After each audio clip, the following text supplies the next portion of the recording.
Эта история произошла с девушкой по имени Татьяна. Живя в маленькой деревне, она всегда наслаждалась тишиной и красотой окружающей природы.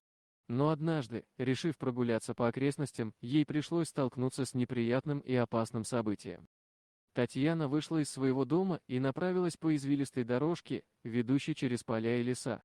Она наслаждалась свежим воздухом и пением птиц, не подозревая, что скоро ее ждет встреча, которая изменит все ее представление о безопасности. Продолжая свою прогулку, она увидела вдали лошадь, которая странно себя вела. Животное шаталось, издавая зловещие звуки, и оно направлялось прямо к Татьяне. Девушка поначалу подумала, что лошадь просто потерялась, но по мере приближения она поняла, что все не так просто. Лошадь была необычно агрессивной и вопила, словно что-то болезненно пыталось выбраться из ее тела. Татьяна испуганно поняла, что этот зверь подвергся заражению бешенством. В ее сердце зародился страх, и единственное, что пришло ей в голову, это убежать. Девушка побежала со всех ног, пытаясь сохранить свою жизнь. Однако лошадь не сдавала своей попытки догнать Татьяну. Она была быстрее и сильнее, и мгновение, когда Татьяна ощутила дыхание зверя на своей спине, казалось вечностью. Но внезапно на помощь к девушке прибежал мужчина. Это оказался хозяин лошади, услышавший ее крики о помощи. Он сразу понял, что с его животным что-то не так, и поспешил выяснить ситуацию. Хозяин, с криками и громкими жестами, отвлек лошадь, чтобы она отстала от Татьяны. Он сумел отвести ее в сторону и спугнуть, предотвращая нападение. Девушка остановилась, переводя дух, и благодаря хозяину, который так решительно вмешался.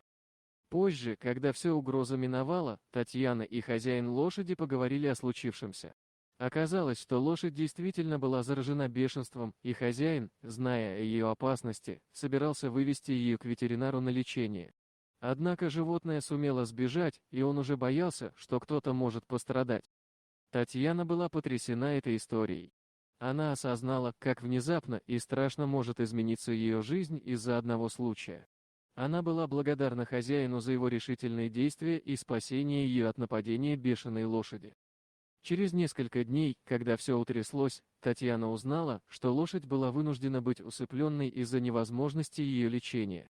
Это разбило сердце девушки, но она понимала, что это было необходимо для обеспечения безопасности людей и животных вокруг. История с лошадью изменила Татьяну. Она больше не испытывала расслабленности и безмятежности, которые раньше сопровождали ее жизнь в деревне. Она осознала, что в мире полон опасностей, и каждый должен быть осторожен и готов к непредвиденным событиям. Татьяна осталась благодарной хозяину лошади, который смог вовремя спасти ее от нападения. Она поняла, что жизнь может измениться в мгновение ока, и ее судьба зависит от случая. Отныне она всегда будет настороже и готова к любым испытаниям, которые подкинет ей судьба. Дорогие друзья, если вам понравилось видео, поставьте лайк, а также подписывайтесь на канал, где найдете еще много интересного.